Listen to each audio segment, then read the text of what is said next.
Hello again and welcome back to the channel. This is Michael from TOEFLresources.com, and today I am very happy to share with you another essay written by one of my current students. I should mention that if you want to have your essay checked and evaluated and scored just like this student, you can do so by signing up at the link I will leave in the video description. Let's get started on this one though. Now, this essay would probably score about 22 points. Now, if you saw the video about this student's previous essay, you'll know that that one also scored about 22 points. Now, we were both a little bit disappointed that she didn't make a lot of progress, but, frankly, as you're preparing for the TOEFL, you need to write a lot. This is her third essay. In order to get her target score, she needs to write 10 essays or 15 or 20 essays, maybe 30 essays. I'm telling you this, if you want to hit your target score, practice as much as you can. It will make a huge difference. That's the only way you're going to grow. The perfect TOEFL score, it doesn't come easy. It takes a lot of work. Okay. With that out of the way, with that said, let's get started by looking at the question. As you can see, this is a 3 choices style question. Goes like this. When you face difficult problems in life, what do you feel is the best way to solve them? And it gives you 3 choices. Your job is to pick one of these choices and support your choice in the essay. Now, a common question I get from students is, teacher, if I pick one choice, what do I do with the other 2 choices? Well, to be honest, it's totally okay to pick one choice and to totally ignore the other 2. For most students, that is the easiest way to do it. You won't be penalized for ignoring 2 of the choices. It's totally okay to write the entire essay about your choice only. Now, this student referred a little bit to one of the other choices in her essay. That's okay too, and you'll see how she did it in a moment. But keep in mind, it's not mandatory. Oh, I also want to mention about the 3 choices style question. This one isn't always referred to in popular textbooks. I don't even think the official guide has a single example of the 3 choices question. So, just trust me, this is one of the styles that is used in the independent section of the TOEFL. You probably have a, 1/3 chance of getting a question like this. So be prepared. Don't be scared if you get a 3 choices style question. All right, let's begin by looking at her introduction. No, I'm not going to read her entire essay here, but if you pause the video, you can see what she wrote. Now, at first glance, the introduction's pretty good. She's got 3 sentences, just like I told her. She's got a hook, she's got a thesis, she's got a transition at the end. So, on a superficial level, this is pretty good. Let's look at it a bit more closely, though. Her first sentence is the hook. This is the general introduction to the topic. We face many difficult problems in our lives. That's got good grammar, and it serves the purpose of introducing the topic. It's a bit short and the vocabulary is not great, but it is a fine hook. Next sentence. We all want to make the best possible decisions, and I think the internet is the perfect source of useful information in decision making. That's got some grammar mistakes. I actually fixed them when I was speaking, but if you pause, you'll see that she's got some mistakes there, and those are going to reduce her score. The other problem I have is that only the second half of the sentence is actually her thesis. Her thesis is, I think the internet is the perfect source of useful information in decision making. But she's got all of this other stuff before that. I don't like that. I want the thesis of the essay to begin to start with simply, I think, I believe, in my opinion, something like that. That makes the thesis immediately clear and really easy to identify. So what can she do with this other stuff? Well, she can put that in the hook. I suggested in my comment the following hook. We face many difficult problems in our lives, and we want to make the best possible decisions. That's longer. It's got slightly better vocabulary. It's more sophisticated. I like it. That would be a good hook for this kind of essay. It introduces the general theme, the general topic, doesn't state my thesis yet. Pretty good. I don't like how she ended the introduction. She's got a transition just like I asked for, but it has grammar mistakes. It's got a vocabulary mistake too. There's no excuse to have mistakes in that sentence because that sentence is part of the template. She could have just memorized my template sentence. If she had memorized my sentence and used it word for word, there would be no mistakes here. There's no excuse for mistakes in that position. It's unforgivable. All right, let's start looking at her body paragraph, the first body paragraph. This one, again, it's pretty good. She's following my general instructions. She begins with a topic sentence. Then she has some explanatory sentences. And then she has a transition. And then she has a personal example. That's what you need in a body paragraph, and she's got all of it. So, what's holding her back? Well, let's start with the topic sentence. Again, there's some grammar mistakes. I fixed them. I'm going to read a, corrected sentence. She wrote, first, the internet has unlimited information about every category. Two problems. I don't like every category. That's too vague. I want a more specific topic sentence. Begin your body paragraph with a very specific topic sentence. I suggested that instead of saying every category, that she write about every possible problem we might face. I think that you can see how this is much more specific than every category. More specific. You need to be specific because the topic sentence of a body paragraph is meant to be a summary of the argument contained in that body paragraph. And here, in the rest of it, she talks about some problems that she has. And that's why she should mention it there. Secondly, she wrote, first, internet has unlimited information. Again, first, internet has unlimited information. But, I think she knows to call it the internet. But, I see this mistake every single day.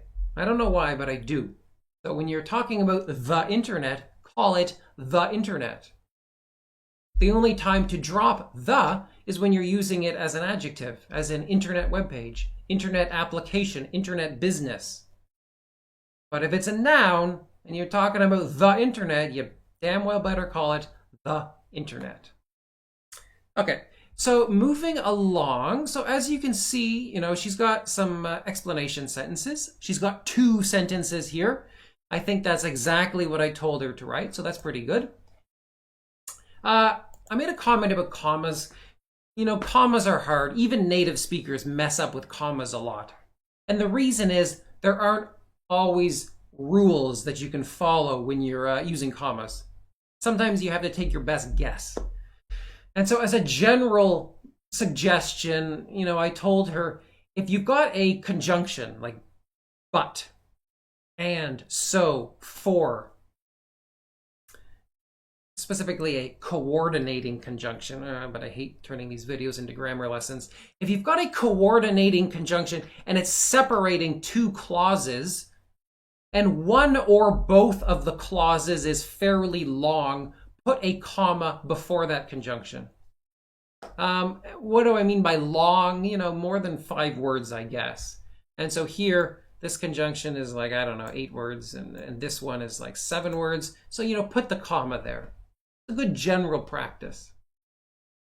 Moving along with the rest of her body paragraph, she's got a transition, just like I asked for, but once again, the transition has grammar mistakes. And yeah, it's got like 2 grammar mistakes. And once again, she could have just memorized the transition in my template, and then she would have had 0 mistakes. She didn't do that. That's, those are 2 mistakes that really shouldn't be in this essay, because, you can just memorize something. You don't even have to memorize the one in my template. You could just create your own template, give it to a teacher and say, is this correct? Then you could memorize your own template and use it every single time without mistakes. Keep that in mind. That's the value of a template. Either one that you create or someone that creates for you. All right, and then after that, she's got a long personal example. That's what I like to see, a good personal example. But here's a comment I made last time as well. If you want to make your personal example a little more sophisticated, begin the example by setting the stage. That is, telling me when it takes place. So she wrote, when I was uncertain about what to major in, but I wanted her to instead say 10 years ago, when I was uncertain about what to major in, or 5 years ago when I was uncertain about what to major in, or even just a long time ago when I was uncertain about what to major in, or, when I was young and I was, you know what I mean. I like to have the stage set. This increases your range of vocabulary. It increases your grammatical complexity a little bit. It gives your example better flow. And it's easy. If you're talking about an example from the past, you can just about always do something like this. Sometimes you're talking about the present, so you can't do that. But if the example is about the past, do that, please. All right, moving along with her example. Let's see what I want to mention. Just give me a moment here. Here's another mistake I see. I see this one quite a lot. She wrote, my parents and teachers graduated the universities. I do see that one quite a lot. Keep in mind that we graduate from universities, right? Sometimes I get from a student, I graduated university. Well, no. Remember that you graduated from university. Graduate from. This is a mistake I see quite a lot. Not only because, it's a common mistake for students, but these essays are often about topics related to university. And personal examples are often about their time at university. So make sure you know how to talk about university properly. Here's another mistake I see quite a lot. Graduated from university long time ago. Remember the article. You're always saying, a long time ago. A long time ago. It's a mistake I see probably once a day as well. Moving along to the end of her personal example, she wrote, so I could make better and braver decisions based on what I learned from the internet. That's fine, but never start a sentence with so. I want you to use as a result. Never start a sentence with so. According to my research, that is something which is punished specifically by the TOEFL e-rater software, which judges you. Never start a sentence with so. Never start a sentence with but. Never start a sentence with and. Grammatically it might be okay, but according to ETS it looks bad, and if you do it enough, it will draw a penalty, as far as I can tell. Okay, moving along here to the second body paragraph. It starts with a topic sentence, which I like. I have a problem I'm going to mention at the end. It has some explanatory sentences.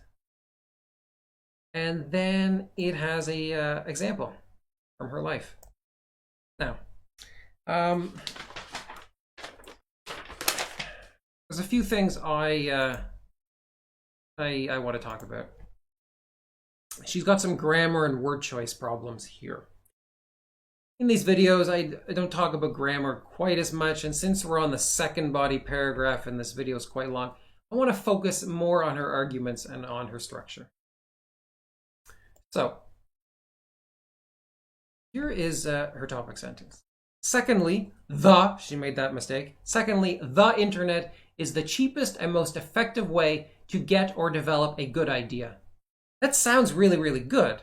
Grammar is great, except for that one little error. But here's the problem. She wrote that it is the cheapest. She wrote that it is the cheapest way. But in the whole rest of this body paragraph, there's nothing about cost. There's nothing about money. There's nothing about the internet being cheap. That's a problem. The topic sentence, as I said a moment ago, is meant to be a summary of the argument in the rest of the body paragraph. So if she's talking about cheapest, she needs to talk about cheapest all the way through. All the way through. And even the personal example needs to be about money and cost. That's not the case. So simply, she needs to delete that. And then suddenly, the topic sentence refers to being the most effective way. And yeah, the rest of the body paragraph is about the effectiveness of using the internet. And then the topic sentence is once again on topic. Now, another thing here is she can't set the stage with the personal example. So as her personal example, she talks about her current condition. So she doesn't tell a little story about a specific incident. Instead, she just talks about her current preferences and what she likes to do. That's fine. That's okay. However, it's not something I usually like to see. I usually like to see a specific story with a clear beginning, middle, and end. That is a better example. I find it results in a stronger argument, and I find it also results in a greater range of vocabulary. So that is a comment I gave to her. One last little grammar point. Again, this is a mistake I see just about every day. She wrote, "When I can't make up my mind, the internet gives me plenty ideas to support my decisions." Yes, she said plenty ideas. The expression is plenty of ideas. Never just use plenty and then the noun. Don't say plenty apples, say plenty of apples. Don't say New York has plenty museums, say New York has plenty of museums. I swear, again, I guess that's the theme of the video. That's a mistake I see every single day. So, make sure that you don't make that mistake in your own writing. Lastly, she has a conclusion, which has a good structure. It has 2 sentences. The first sentence of the conclusion repeats her thesis, but using different words.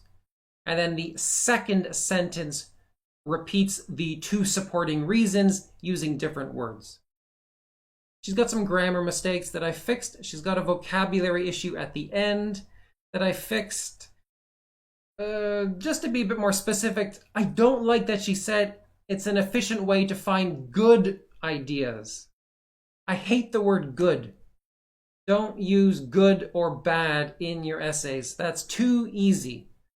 Those are words that can always be replaced by something a little bit more specific. So in my comment, I suggested that she change this to helpful ideas. That's slightly better than good. It'll increase her score very slightly. All right, and that is a 22-point essay. I'm hoping to get another essay from this student in the next couple days, so keep an eye on the channel for an upload. All right, I'm going to leave it at that. But as always, if you have questions, please leave them down below and I will answer them as soon as humanly possible. Take it easy, guys, and have a lovely day.